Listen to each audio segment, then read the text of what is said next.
નમસ્કાર મિત્રો, જો તમે 18 વર્ષના થઈ ગયા છો અને હજી સુધી તમારું વોટર આઈડી કાર્ડ બન્યું નથી તો આ વિડીયો તમારા માટે ખૂબ જ મહત્વનો છે.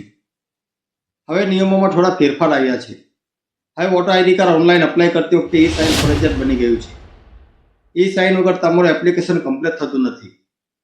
આ વિડીયોમાં હું તમને સ્ટેપ બાય સ્ટેપ બતાવીશ કે નવું વોટર આઈડી કાર્ડ ઓનલાઈન કઈ રીતે અપ્લાય કરવું, ફોર્મ કેવી રીતે સાચી રીતે ભરવું અને સૌથી મહત્વનું ઈ સાઇન કેવી રીતે કરવું જેથી તમારું એપ્લિકેશન રિજેક્ટ ન થાય. ઘણા લોકો અહીં મોટી ભૂલ કરે છે અને તેમનું ફોર્મ પેન્ડિંગમાં રહી જાય છે. પણ તમે આ વિડીયો પૂરો જોશો તો તમને કોઈ પણ પ્રોબ્લેમ નહીં આવે. તો ચાલો મિત્રો, શરૂઆત કરીએ.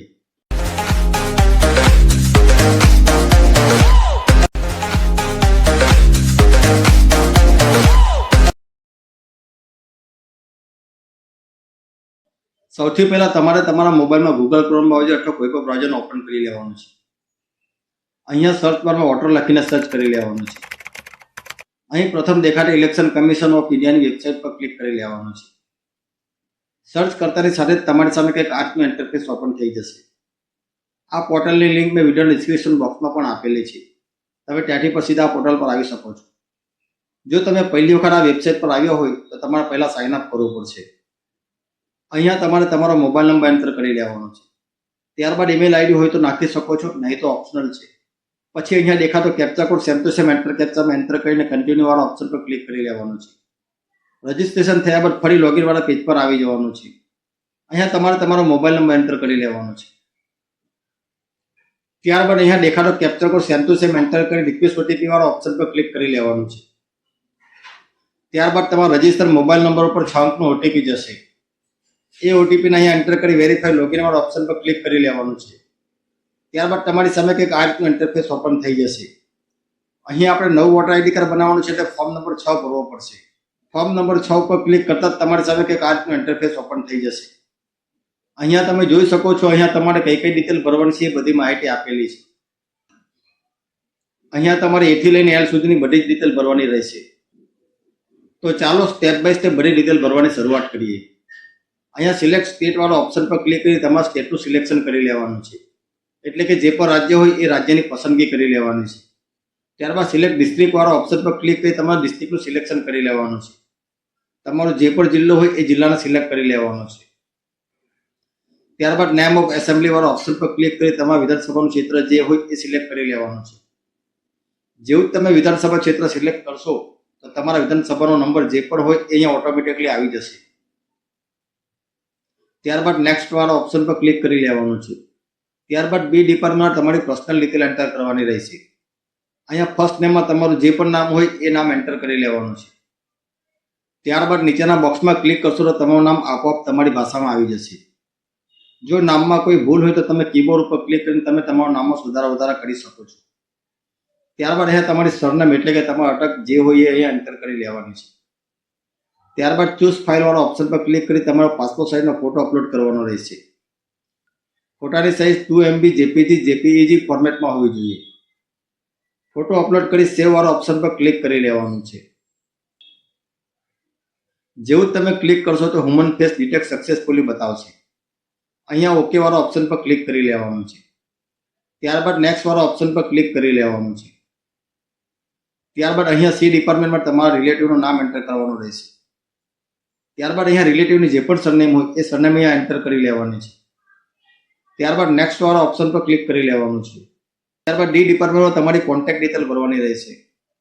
જો તમારી પાસે પોતાનો મોબાઈલ નંબર હોય તો સેલ્ફ સિલેક્ટ કરી તમારો અહીં મોબાઈલ નંબર એન્ટર કરી લેવાનો છે. જો તમારી પાસે પોતાનો મોબાઈલ નંબર ન હોય તમે રિલેટિવ સિલેક્ટ કરી કોઈનો પણ મોબાઈલ નંબર અહીંયા એન્ટર કરી શકો છો. જો અહીંયા તમારી પાસે તમારી પોતાની ઈમેલ આઈડી હોય તો તમે સેલ્ફ પસંદ કરી તમારી ઈમેલ આઈડી એન્ટર કરી શકો છો, નહીંતર ઓપ્શનલ છે.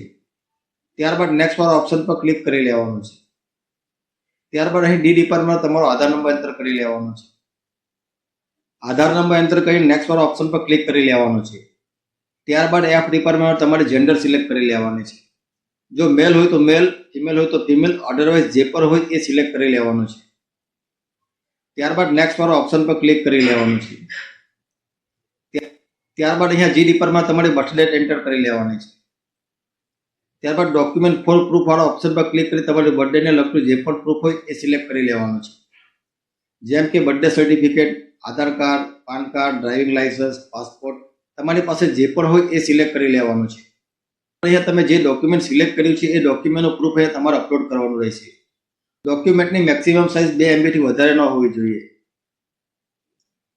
ડોક્યુમેન્ટ જેપીજી, પીએનજી, પીડીએફ ફોર્મેટમાં હોવી જોઈએ. ડોક્યુમેન્ટને અપલોડ કરી નેક્સ્ટ વાળા ઓપ્શન પર ક્લિક કરી લેવાનું છે. ત્યારબાદ એક્સ ડિપાર્ટમેન્ટમાં તમારું પ્રેઝન્ટ એડ્રેસ એટલે કે તમે જ્યાં રહો છો એનું એડ્રેસ એન્ટર કરવાનું રહેશે. અહીંયા તમારું ઘર હોય તો ઘર, બિલ્ડિંગ હોય તો બિલ્ડિંગ, એપાર્ટમેન્ટ હોય તો એપાર્ટમેન્ટ નંબર એન્ટર કરી લેવાનો છે. ત્યારબાદ નીચેના બોક્સમાં ક્લિક કરશો તો તમારું એડ્રેસ આપોઆપ તમારી ભાષામાં આવી જશે. ત્યારબાદ અહીંયા શેરી, મહોલ્લો, રોડ જે હોય એ એન્ટર કરી લેવાનો છે. ત્યારબાદ ગામ હોય તો ગામ, સિટી હોય તો સિટી, જે પણ હોય એ અહીંયા એન્ટર કરી લેવાનું છે. ત્યારબાદ અહીંયા તમારા એરિયાની જે પણ પોસ્ટ ઓફિસ હોય એ પોસ્ટ ઓફિસનું બ્રાન્ચનું નામ અહીંયા એન્ટર કરી લેવાનું છે. અહીંયા તમારા એરિયાનો પિનકોડ નંબર એન્ટર કરી લેવાનો છે. અહીંયા તમારો જે પણ તાલુકો હોય એ તાલુકા એન્ટર કરી લેવાનો છે. ત્યારબાદ અહીંયા તમારું જે પણ ડિસ્ટ્રિક્ટ હોય એ ડિસ્ટ્રિક્ટનું સિલેક્શન કરી લેવાનું છે. ત્યારબાદ અહીંયા સ્ટેટમાં ગુજરાતનું ગુજરાત જ રહેશે.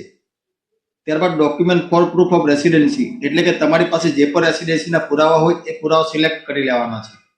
જેમ કે ઇલેક્ટ્રિસિટી બિલ, ગેસ બિલ, પાણી બિલ, આધાર કાર્ડ, પાસપોર્ટ. ત્યારબાદ ચૂઝ ફાઇલ વાળા ઓપ્શન પર ક્લિક કરી તમે જે પણ પ્રૂફ સિલેક્ટ કર્યો હોય એ પ્રૂફ અપલોડ કરી લેવાનો છે. ડોક્યુમેન્ટની maximum size 2 MB JPG, PNG, PDF હોવી જોઈએ. ત્યારબાદ નેક્સ્ટ વાળા ઓપ્શન પર ક્લિક કરી લેવાનું છે. ત્યારબાદ આઈ કેટેગરી ડિપાર્ટમેન્ટમાં જો તમને કોઈ અપંગતા નથી અથવા તો કોઈ શરીરમાં કોઈ પણ ભાગમાં ફોડખાપણ નથી તો આ ભાગ ખાલી રાખીને સીધું નેક્સ્ટ વાળા ઓપ્શન પર ક્લિક કરી લેવાનું છે. અને જો કોઈ અપંગતા હોય તો યોગ્ય વિકલ્પ પસંદ કરીને જરૂરી માહિતી અને સર્ટિફિકેટ અપલોડ કરવો પડશે. ત્યારબાદ નેક્સ્ટ વાળા ઓપ્શન પર ક્લિક કરી લેવાનું છે. ત્યારબાદ જે ડિપાર્ટમેન્ટમાં અહીંયા તમારા ફેમિલી મેમ્બરનું નામ એન્ટર કરી લેવાનું છે. અહીંયા એનું રિલેશનશિપ એટલે કે એની સાથેનો શું સંબંધ છે સંબંધ સિલેક્ટ કરી લેવાનો છે. ત્યારબાદ અહીંયા ફેમિલી મેમ્બરનું એપિક નંબર એટલે કે વોટર કાર્ડ નંબર એન્ટર કરી લેવાનો છે. ત્યારબાદ નેક્સ્ટ વાળો ઓપ્શન પર ક્લિક કરી લેવાનું છે. હવે ડિક્લેરેશન ફોર્મમાં એપ્લિકેન્ટ નેમ અને મોબાઈલ નંબર ચેક કરો. સાચું છે કે નહીં તેની ખાતરી કરો. આપેલું સરનામું સાચું છે કે નહીં તે ચેક કરો. ત્યારબાદ ફાધર્સ નેમ અહીંયા તમારા પિતાજીનું નામ એન્ટર કરી લેવાનું છે. ત્યારબાદ ફાધર્સ એપિક નંબર અહીંયા તમારા પિતાજીનો voter ID card number enter કરી લેવાનો છે. જો હોય તો એન્ટર કરો, નહીતર ખાલી રાખો. ત્યારબાદ મધર્સ નેમ અહીંયા તમારે માતાજીનું નામ એન્ટર કરી લેવાનું છે. ઓપ્શનલ હોય તો પણ લખવું સારું છે. ત્યારબાદ મધર્સ એપિક નંબર જો હોય તો લખો, નહીતર ખાલી છોડી દો. સ્પોસ નેમ લગ્ન થયા હોય તો જ લખો, નહીતર ખાલી રાખો. સ્પોસ એપિક નંબર હોય તો જ લખો, નહીતર ખાલી રાખી દો. હવે ઓપ્શન પસંદ કરો. તમારું નામ પહેલેથી વોટર લિસ્ટમાં હોય તો પહેલો ઓપ્શન સિલેક્ટ કરો. ત્યારબાદ તમારા માતા પિતાનું નામ હોય તો બીજો ઓપ્શન સિલેક્ટ કરો. ત્યારબાદ કોઈનું પણ નામ ન હોય તો ત્રીજો ઓપ્શન સિલેક્ટ કરો. બધું ચેક કર્યા પછી નેક્સ્ટ વાળા ઓપ્શન પર ક્લિક કરો. ત્યારબાદ કે ડિપાર્ટમેન્ટ વાળા ઓપ્શનમાં ત્યારબાદ તમારા વિલેજનું નામ એટલે કે તમારા ગામનું જે પણ નામ હોય એ ગામનું નામ એન્ટર કરી લેવાનું છે. ત્યારબાદ અહીંયા તમારું જે સ્ટેટ હોય એ સ્ટેટનું સિલેક્શન કરી લેવાનું છે. ત્યારબાદ અહીંયા તમારું જે ડિસ્ટ્રિક્ટ હોય એ ડિસ્ટ્રિક્ટનું સિલેક્શન કરી લેવાનું છે. ત્યારબાદ અહીંયા તમે કેટલા સમયથી રહો છો એ સમય, તારીખ, જે વર્ષ યાદ હોય એ એન્ટર કરી લેવાનું છે. પછી અહીંયા પહેલેજ વાળા ઓપ્શનમાં તમે જે જગ્યા પર રહેતા હોય એ જગ્યાનું નામ સિલેક્ટ કરી લેવાનું છે. અહીંયા તમે જે તારીખે વોટર કાર્ડ અપ્લાય કરો છો એ તારીખ અહીંયા આપોઆપ આવી જશે. ત્યારબાદ નેક્સ્ટ વાળા ઓપ્શન પર ક્લિક કરી લેવાનું છે. ત્યારબાદ આઈ ડિપાર્ટમેન્ટ વાળા ઓપ્શનમાં અહીંયા દેખાડો capture code same to same enter કરી લેવાનું છે. ત્યારબાદ સેન્ડ ઓટીપી વાળા વિકલ્પ પર ક્લિક કરી લેવાનું છે. તમારા રજિસ્ટર મોબાઈલ નંબર ઉપર 6 અંકનો ઓટીપી જશે. ઓટીપી એન્ટર કરી પ્રિવ્યુ એન્ડ સબમિટ વાળા ઓપ્શન પર ક્લિક કરી લેવાનું છે. ત્યારબાદ ફોર્મમાં ભરેલી બધી ડિટેલ અહીં તમને દેખાશે. જો કોઈ સુધારો વધારો કરવો હોય તો તમે કીપ એડિટિંગ વાળા ઓપ્શન પર ક્લિક કરી સુધારો વધારો કરી શકો છો. ત્યારબાદ ઈ સાઇન એન્ડ સબમિટ વાળા ઓપ્શન પર તમારે ક્લિક કરી લેવાનું છે. ત્યારબાદ અહીંયા યસ વાળા ઓપ્શન પર ક્લિક કરી લેવાનું છે. હવે લાસ્ટમાં વારો આવે છે ઈ સાઇન એન્ડ સબમિટનો. અહીંયા તમે 3 રીતે ઈ સાઇન એન્ડ સબમિટ કરી શકો છો. પહેલું આધાર નંબરથી, બીજું વર્ચ્યુઅલ આઈડીથી અને ત્રીજું યુઆઈડી ટોકનથી. અહીંયા હું મારો આધાર નંબરથી ઈ સાઇન સબમિટ કરીને બતાવું છું. અહીંયા આધાર નંબર એન્ટર કરી ગેટ ઓટીપી વાળા વિકલ્પ પર ક્લિક કરી લેવાનું છે. ત્યારબાદ રજિસ્ટર મોબાઈલ નંબર ઉપર 6 અંકનો ઓટીપી જશે. એ ઓટીપીને અહીંયા એન્ટર કરી લેવાનો છે. ત્યારબાદ I hereby that I have no objection વાળા ઓપ્શન પર ક્લિક કરી સબમિટ વાળા ઓપ્શન પર ક્લિક કરી લેવાનું છે. અહીંયા તમારી અરજી સફળતાપૂર્વક સબમિટ થઈ જશે. અહીંયા તમને રેફરન્સ નંબર અને એક એકનોલેજમેન્ટ સ્લિપ પણ મળશે જે તમે ડાઉનલોડ કરીને રાખી શકો છો. જેથી તમારું સ્ટેટસ તમે ગમે ત્યારે ચેક કરી શકો છો. ત્યારબાદ બાય પોસ્ટ દ્વારા 10 થી 15 દિવસમાં તમારું વોટર આઈડી કાર્ડ તમારા ઘરે પહોંચાડી દેવામાં આવશે. આશા રાખું છું કે વિડીયોમાં માહિતી જો તમને ઉપયોગી લાગી હોય તો વિડીયોને લાઈક કરજો, શેર કરજો અને ચેનલ સબસ્ક્રાઇબ કરીને અમને સપોર્ટ જરૂરથી કરજો. જો તમને કોઈ ડાઉટ હોય અથવા તો કોઈ પણ પ્રશ્ન હોય તો કોમેન્ટમાં જરૂરથી જણાવજો. ફરી મળીશું નવા ઉપયોગી ટોપિક સાથે. જય હિન્દ, વંદે માતરમ.